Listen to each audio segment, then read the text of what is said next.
Okay.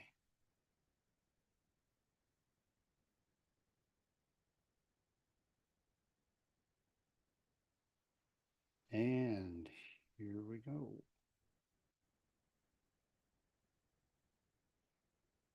Hey, welcome everybody. I'm glad that you've joined us today. And we're doing a remake of yesterday. I recorded this yesterday and I had some technical issues. One screen came up. You didn't get to see the whole screen. So I got to record it, re-record it, that is. So this is what we're doing. Welcome. If any of you are joining us live on the social media platforms, welcome. And I hope that maybe if you missed it yesterday, you can pick up on it again today. So I'm going to set this off to the side. There we go. Now I can see what's going on. You learn lessons, right? And yesterday I didn't realize that I only had one screen coming up when I shared screen. So this way I can look over at the live feed on my phone and go, yep, we're doing just exactly what I want it to do. And I can hear a little bit off of the recording there. So let's go ahead and we'll get right into this. Father be with us. There we go.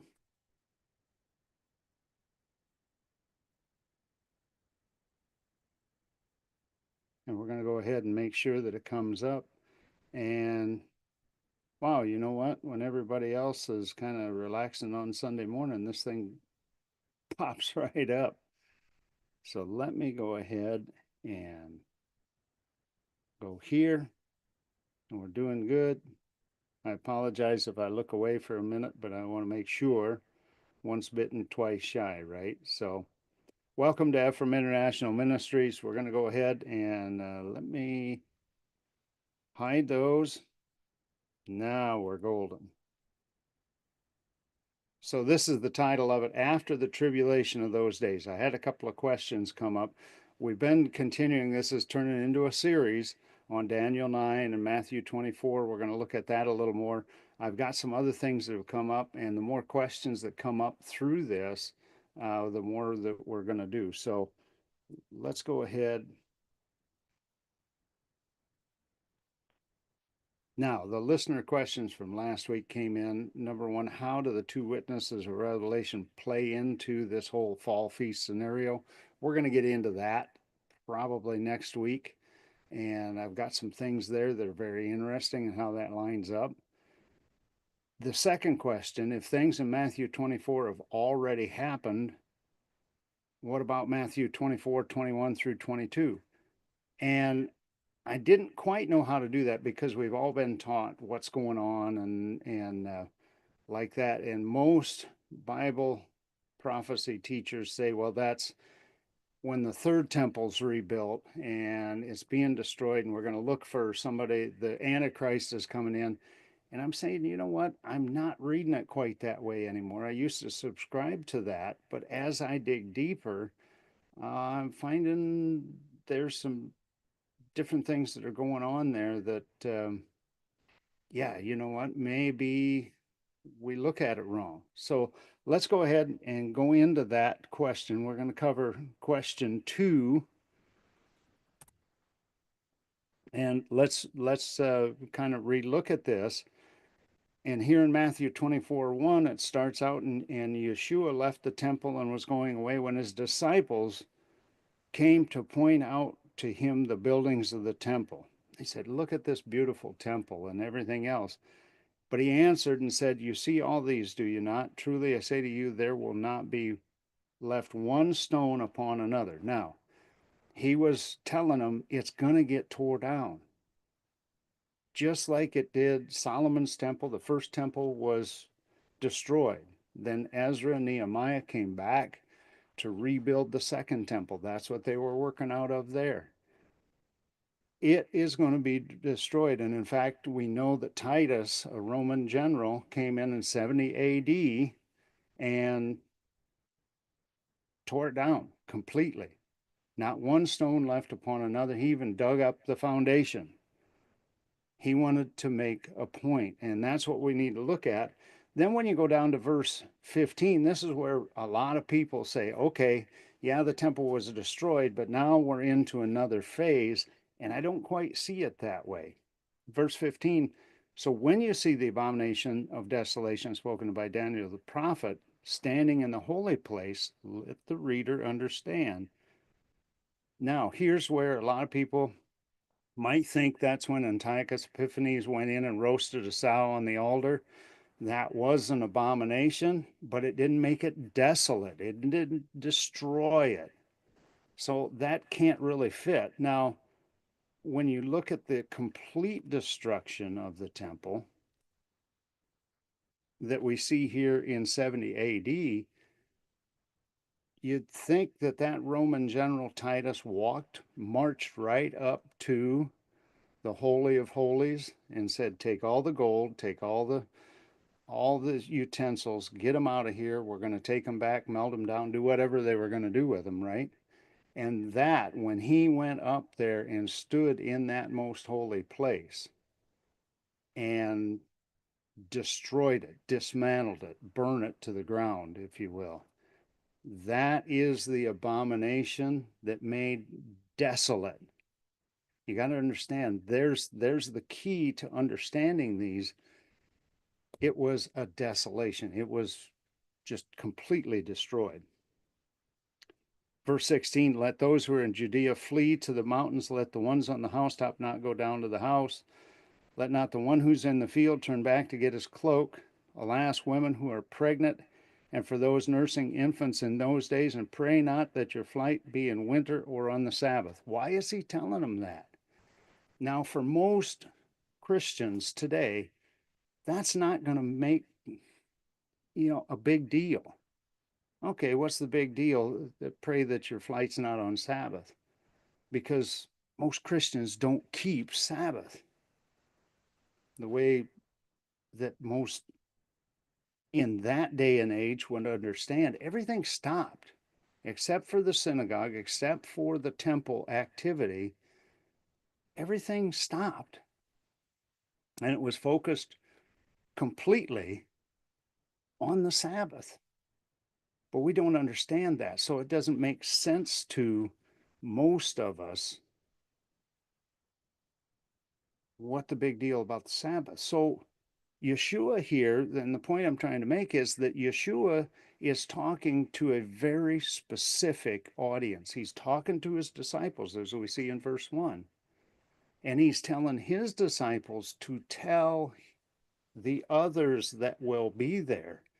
Make sure you write this down. Make sure you warn them when you see this happening.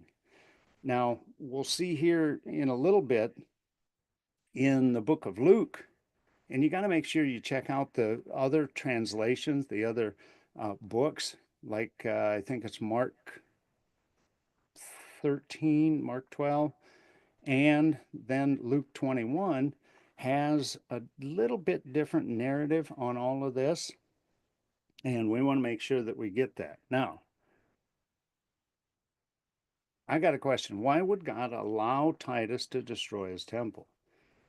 1 Samuel 4, and she named the child Ichabod. The glory has departed from Israel. We want to understand that there may have been an issue there where the presence, the Shekinah glory of the Father, was departed from the temple long ago. I don't know. Yeshua hadn't said anything, but maybe it was gone before he left. We don't know. Was the ark in the temple when Titus arrived? Did the boys see what was coming and pull the ark out of the most holy place? We don't know that either. We're not told. We don't know where it's at today. There are some speculations that Rome may have it in one of the catacombs. There's other speculation by Ron Wyatt, I think it is, that it's hidden in a cave below. There was a deal where in a case like that, a trap door would open and it would be lowered down into a secure area. Who knows? We haven't seen it physically. It's not been brought out in public. So we really don't know. And was Israel and Judah divorced from the father? Was there a deal where you're on your own now? You're going to play this, you're going to mess around and do things. You're on your own. And here in Jeremiah 3:6, it talks about Israel and Judah, of course, the northern kingdom, Israel, Judah, the southern kingdom, and how they played a harlot, and they got. We know for sure that Israel was put away and given her a certificate of divorce. It doesn't say that about Judah, but it's kind of implied that it's going in that direction. And so we got to see how things go there. Let me grab a quick drink.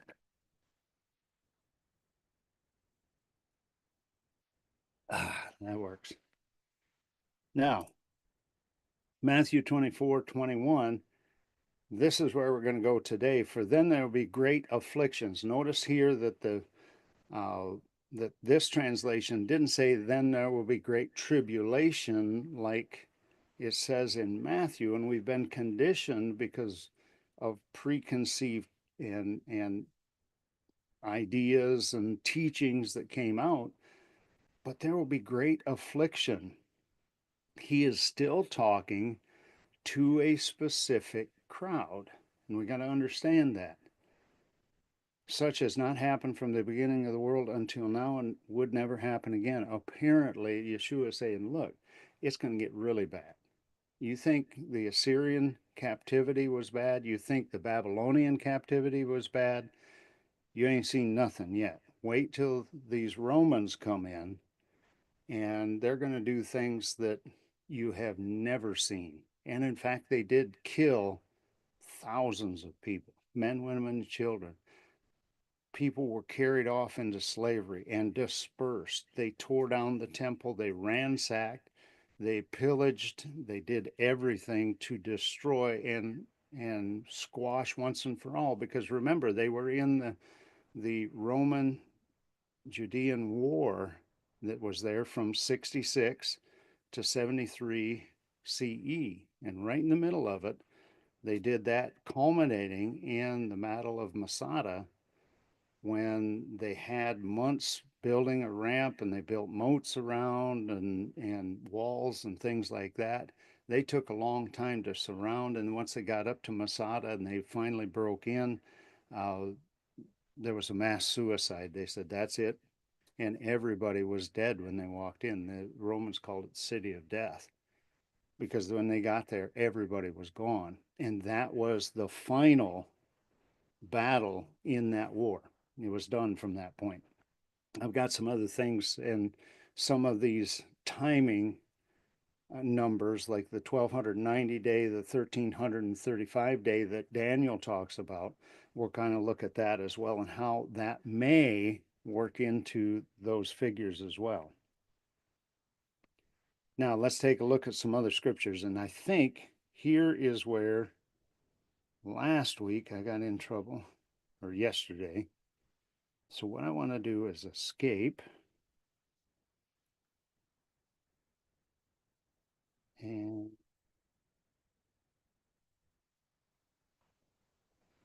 okay, I did 2 escapes. There I'm back at that. And if I do this, does that come up? Yes. And I can do this. No, I can't do that. Okay, so what I've got to do, let me stop sharing. And then I want to share again. I thought it was too easy yesterday when I did this. Okay, there we go. Now we're back where I wanted to be. That's why I had to have that phone up and make sure that I was doing what I did. Okay. Thanks for bearing with me. So, this is William Morford's edition. It's called the One New Man Bible, and it's made with a Jewish perspective. And the translation, everything, he's going to translate it from a Jewish perspective, okay, if you will, Hebrew. So here in Matthew 24, and this is the where we started there a little bit ago in 15. And let me go down here just a little bit. Okay. We went 15 through 20, now 21. For there will be great affliction such as never happened from the beginning of the world, nor would ever happen again. Now, would that mean that this is the last time that you will see the temple destroyed? Could be.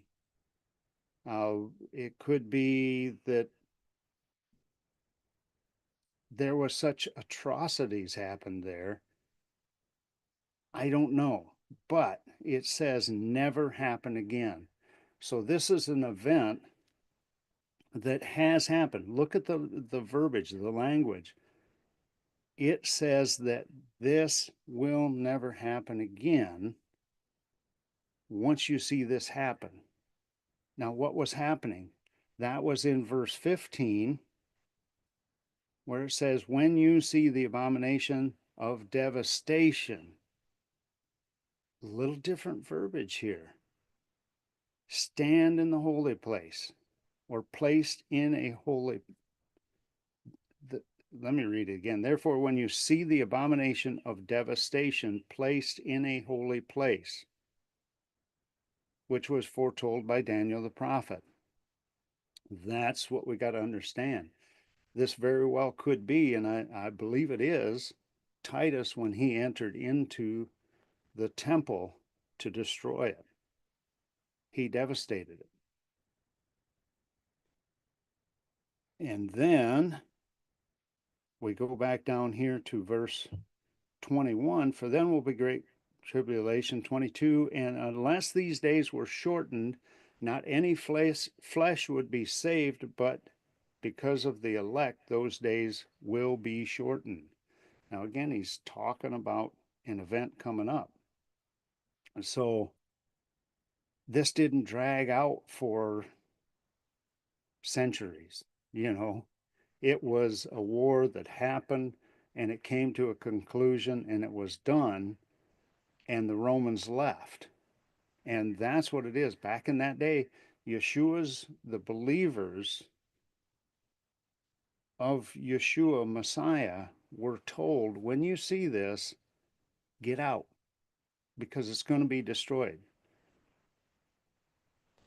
We see it time and time again that, and I've heard different testimonies from folks that went through the Holocaust that said, you know, we were told God will deliver us, and and they said if we'd have known what was going to happen, we'd have run, we'd have fought, we'd have done something, but we wouldn't have just stood still and marched to our death. You can look them up; they're all over. Here's the same thing. He's saying, look, just get out.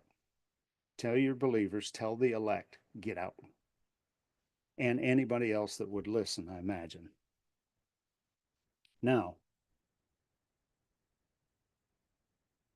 23, at that time, if someone would say to you, behold, here's the Messiah, or here, do not believe it, for false messiahs and false prophets will be raised, and they will give great signs and wonders in order to lead astray, if possible, even the elect. There's a lot of false folks out there. There's a lot of signs and wonders. You can go to numerous New Age and metaphysical programs right now, and you'll see people get up out of wheelchairs and they've got spontaneous remission of stage 4 cancer and all kind of wonderful things. But is it from the Father? You know, however that happens, I'm happy for them. But are they false signs? Are they things to lure you in? We got to be careful. Where does the credit go? Is it the universe, the God inside of you? You are God, like Neville Goddard used to teach. You are God. You are the Christ. Um, you know, I have a problem with that. There is one God, and He's a jealous God, and He'll have no other gods, including me, before Him. So we've got to watch out for that. That was going on. Behold, I have told you beforehand, therefore, if they say to you, behold, he's in the desert, don't come out. Behold, he's in the inner room, don't believe it. For as lightning comes out of the east and shines in the west, so will be the coming of the Son of Man. Wherever the corpse would be, the eagles will be gathered. Do you ever wonder what he was talking about there? That's kind of one of those ambiguous things. Now, what I'm going to do is the nice thing with this, I got a link here that goes over to Luke.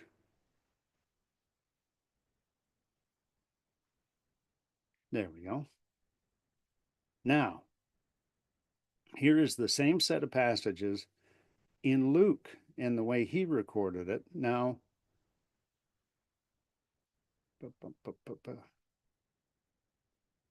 I'm going to start in verse 23. Woe to those who are pregnant and to those who are nursing in those days, for there will be great distress upon the earth and wrath for this people. Now, he's talking about there, we see in Luke, where he's talking about that specific set of people that he's trying to warn about the coming destruction of the temple. And they will fall by the edge of the sword and be led away captive among all the heathens, and Jerusalem will be trampled by the heathens. Absolutely happen. You can look it up. Look it up on Wikipedia. I think last week's uh, broadcast, we did a link at the bottom of one of the slides for the Wikipedia, but you can just look up the siege of Jerusalem and it'll pull it all up for you if you want to understand. Now, here's the other interesting thing that Luke shows. Jerusalem will be trampled by heathens until the times of the heathens would be fulfilled. Now he's saying heathens here. In the Hebrew, it would say goyim. All right. Genesis 48:19, and I've got these here, and I'll read them real quick. 48:19, and this is where Joseph was given the firstborn blessing to Ephraim, not Manasseh.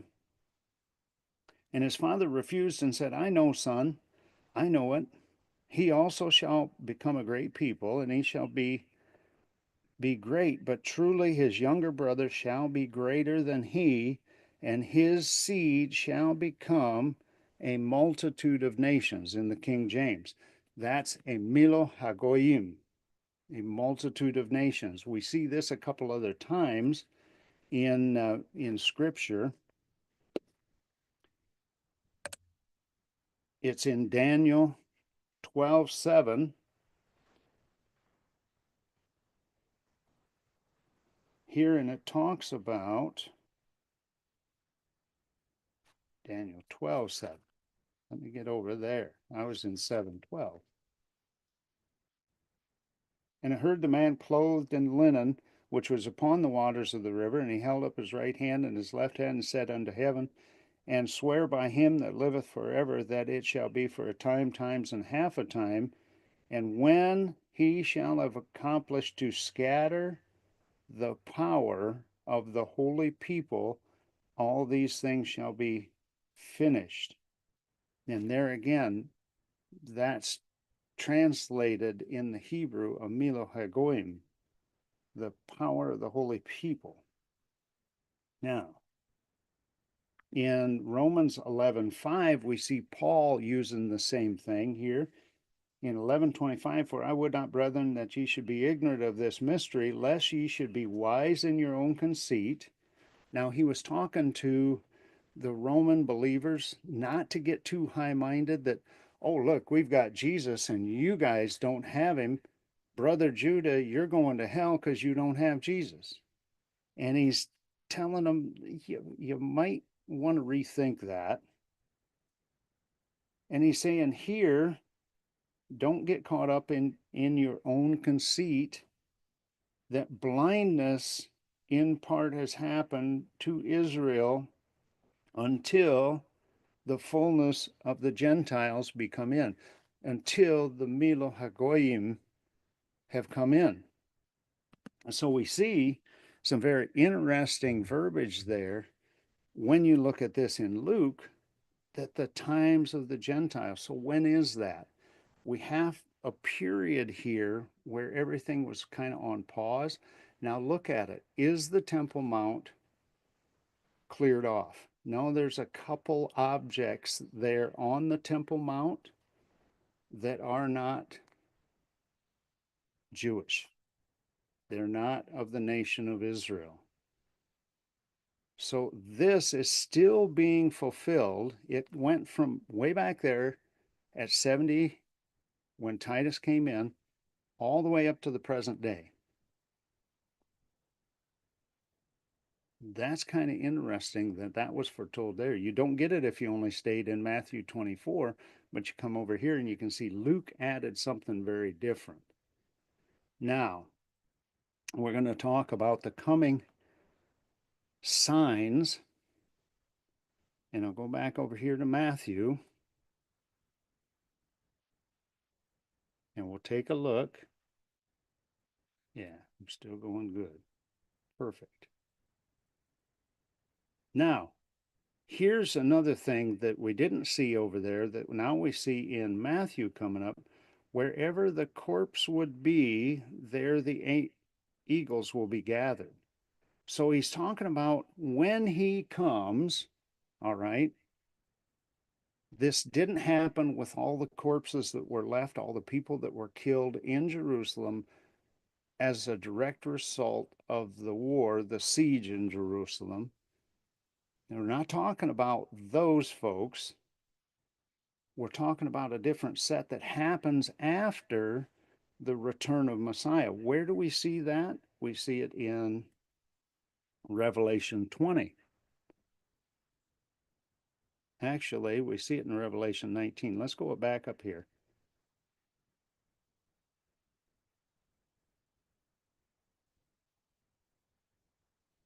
Nope, not filling in. There we go. Now it's coming up. Now, what you see here, and it kind of depicted on the cover photo that I had there, that the rider on the white horse, this is a picture of Yeshua returning. And he was called faithful and true, and he judges in righteousness, and he makes war. He didn't come as a lamb. He came as a lamb the first time. He was born when the lambs were born. He did what the lambs do. He was selected as the lamb. But he wasn't a lamb. He wasn't a sacrifice. He was a righteous man that took the punishment of someone else and said, I will fulfill their punishment. I will stand in their place. Now, that's a key.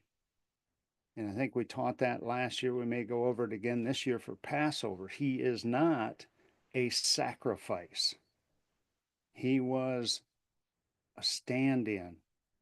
He took our place. So you got to make that distinction. And let me get rid of this. Sorry about that. So we see this white horse, this, and the troops of heaven. Here we see those were following with him. Now, those were angelic forces, folks. We are not in heaven. I'm going to be a little controversial. I'm going to step on some toes. We were made for the garden and from the garden, and to the garden is what we are going to inherit. It's all about the promised land. Why do you think the Father said, this is the promised land? I really believe that if you take the entire promised land that was originally promised, and you can look that up, where that went, and it was a big area, that's really where the garden was first established. That was the place where God walked in the cool of the day with Adam, and he talked with him directly. That's what we're going back to. We're not going back to floating on clouds and playing harps and messing around. No, that's a different area. We're going back to the garden that we were created for and from. Now, if you've never heard me say that before, Think about it in Genesis, it talks about, and he made man from the dust of the earth, and he breathed his Ruach HaKodesh, his spirit, and man became a living entity. And in his image and likeness, we were created. That means we were created with creative power, because the first thing we see about God, the first thing we know about the Father is he's creative. So we got to understand that that's where we're going to. That's paradise. That's the garden. That's the end game. And throughout history, the children of Israel were always trying to get to the promised land. Why do you think that was? Well, it's pretty evident. So we see, in fact, the Lord Yeshua coming out of the heavens with the angelic force with him, right? And in verse 15, and a large sword was going out of his mouth so that with it he could slaughter the heathens. Interesting point.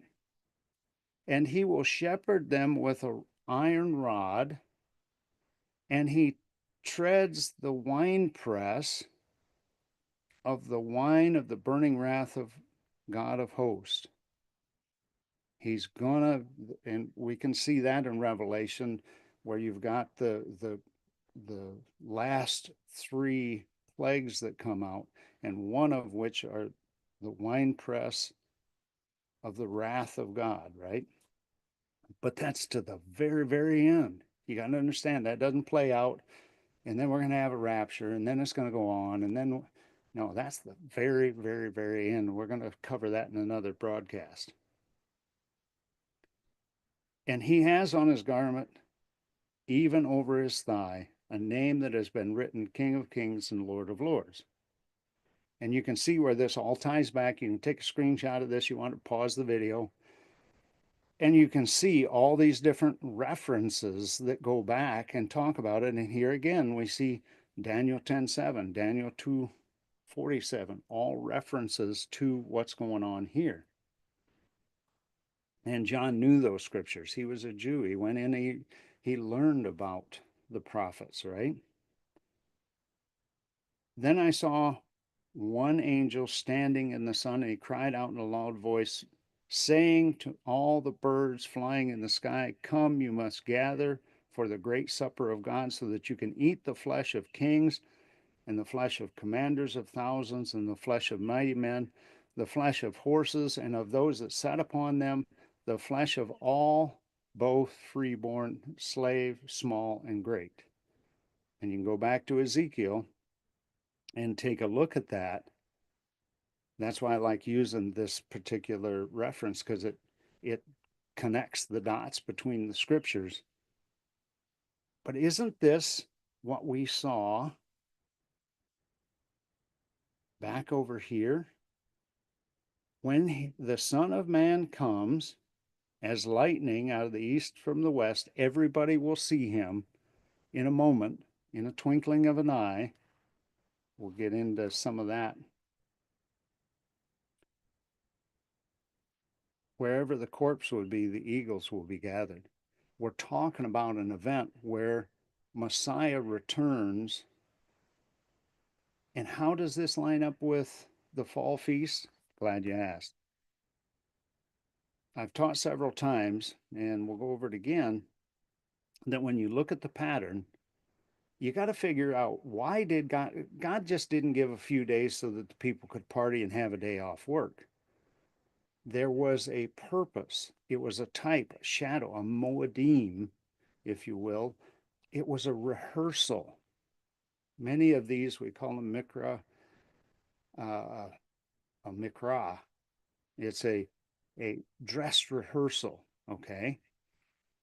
So if that's the case, what does the fall feast represent? The first day, the Feast of Trumpets, the first day of the seventh month. We know it's the first day because it's the only Sabbath and a new moon.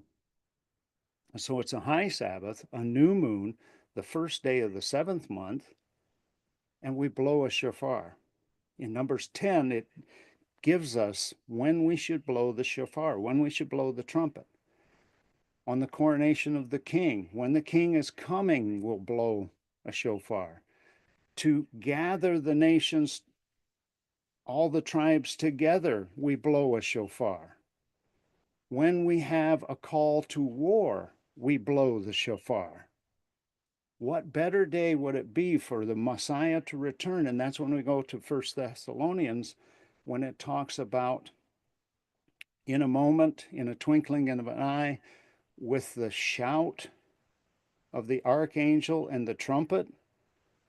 That's talking about Yom Teruah, the day of trumpets. And it absolutely follows. Paul knew that. That's why he wrote it to those folks in Thessalonica, I guess you would say. That's why he wrote that there, to give them a clue that, hey, look, when he comes, this is what it's going to be about. We see that same thing when they come up to the mountain. And they were out of Egypt, and they come up, and God was going to meet with them. He was coming down to talk to them. What happened? There was great thunders, there were earthquakes, there was a trumpet that sounded. The blast shook them. Now, we have in America, I don't know about the rest of the world, we have something called the emergency broadcast system. Now they've got it on your phone. If there's an Amber Alert where a kid's been taken, they want everybody to look out for the kid, or a weather situation, or a national emergency, whatever, this tone will go off. You'll be going along your day, and all of a sudden, bang, bang. And I don't know about the rest of you, but I go, what was that? They picked a perfect tone for it, because it just absolutely rocks your attention, and you're going, oh shoot. And there's some anticipation, and you go, what's about to happen? What are they going to say? That's the same thing that I think, and probably exponentially greater, that we will experience when we hear that trumpet. We will know the time is up and Yeshua is returning. There'll be no mistaking what that is. Now, the heathen may not know, but those of us who have prepared and we're watching, we understand, we will know. And that's what is absolutely so critical about understanding how the fall feast play out. Now, why is he coming? We see that in Revelation 19. He's going to make war with the enemy, right? Now, if you go down through here in Matthew, but immediately after the affliction of those days, the sun will be darkened, the moon will not give his light, the stars will fall from the sky, and the powers of heaven will be shaken. Then the sign of the Son of Man revealed in the sky, and then all the tribes of the earth will be cut off. That's a term that means you're dead, you're cut off. Sometimes they say cut off from the land of the living. They're cut off. They're no more. And they will see the Son of Man coming upon the clouds of the sky with power and great glory. Then he will send his angels with a great shofar call. See there? And they will gather his chosen ones out of the four winds as far as the uttermost parts of heaven. Where's my cursor? There you are.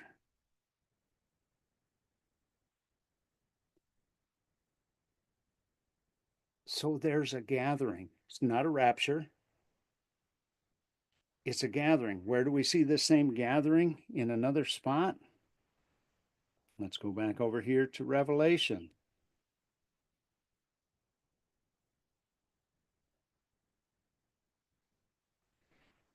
And you finish up here. Then the rest were killed with the sword which was coming out of the mouth of the one who was sitting upon the horse, and all the birds fed from their flesh. The beast and the false prophet were seized. They were thrown into the lake of fire. And now what happens to the ringleader? When we go to Revelation 20 and we start the 1,000 years, I saw an angel descending from heaven who had the key of the abyss and a large chain in his hand. He arrested the dragon, that old serpent, who is the devil and Satan, and he bound him for 1,000 years, cast him into the abyss, the bottomless pit, same thing, and shut and sealed the abyss above him so that he could not deceive the heathens any longer until the 1,000 years would be complete. After these things, it's necessary for him to be loose a short time. So what we find is that evil is taken out of the way. The influencer, the master deceiver, is no longer part of the equation. You can't run around and say, the devil made me do it. It's not going to happen, because now that influence is out. In replace of that is Yeshua's influence and the Holy Spirit coming in. This is what we see. And I saw them that sat upon, I saw the thrones and them that sat upon, and judgment was given to them. Here we see what's going on. We have the first resurrection, right? Satan's out of the way. There was a mass defeat of his armies. They were slain. Now, that might be false. I'm sure that all the familiar spirits are out of the way. All of those who are children of Satan, we have three groups in the world. We have children of darkness, children of the world, and children of light. We see here that the children of light and the children of the world, the heathens that won't be deceived, are still here through the millennial reign. We can see that if we go to Zechariah. It talks about those who do not come to Jerusalem for tabernacles. They won't get any rain that year for their crops. Now, if we were all children of light, and that's all that were left here, there wouldn't be any of us that would even think about missing tabernacles, Sukkah. But the heathen might try it. So it makes sense, right? There's some people that are not believers still on the face of the earth during the millennial reign. Now it's starting to make more sense. So how does this fold in with the fall feast? So the fall feast start with the Day of Trumpets, and we're alerted that we're to gather together. The time has begun. We have 10 days in which the 10 days up to Yom Kippurim, we look for and cleanse any unrighteousness, any sin that might be in our lives. We try to root that out. We make amends with anyone that we might have slighted through the year. We try to wash and get clean, just like they did when they were told, hey, don't approach the mountain, don't even touch it, but go wash, make yourselves clean. And then when I blow the trumpet, you can come and we can fellowship. And then we get to Yom Kippurim, and I say Kippurim in the plural because we cleanse the temple. Then we cleanse the priesthood first. Then we cleanse the temple. Then we cleanse the nation. All of this that's going on in Revelation 19 was a cleansing. And then 5 days later, we slip into tabernacles, Emmanuel, God with us. And we take those. And then at the end, we have that eighth great day, the new beginning. We're going to get into that. I think this whole week, this whole pattern will come out into that last week of Daniel's 70 weeks. We can account for 69 of them pretty easily now. We've got 1 week that's kind of been floating until the right time, and re-engages and completes everything. So with that being said, let me see if there's anything else I want to touch on here.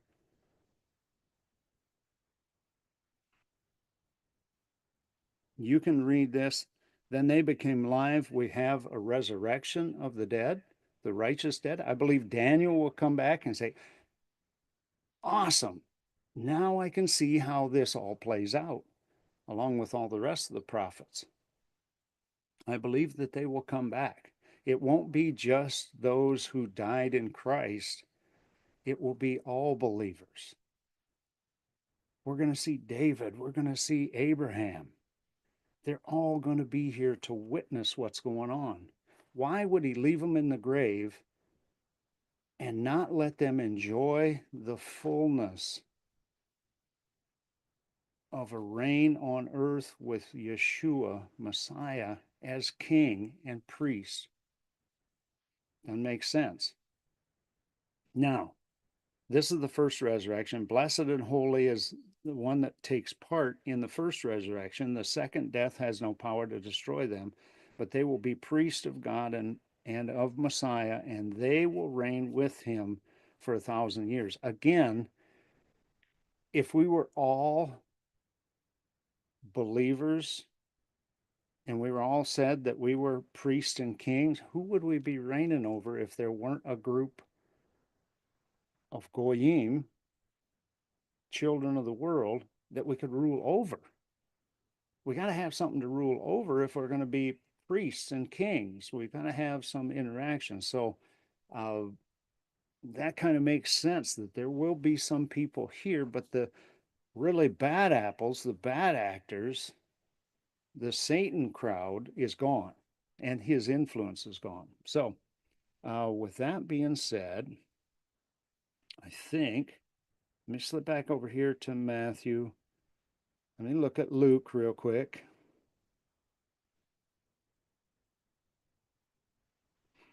And there will be signs in the sun, moon, and stars. And we didn't see that. I mean, you could say, okay, they were burning things and the smoke from burning the temple and destroying it went up, but that's not what it's talking about here.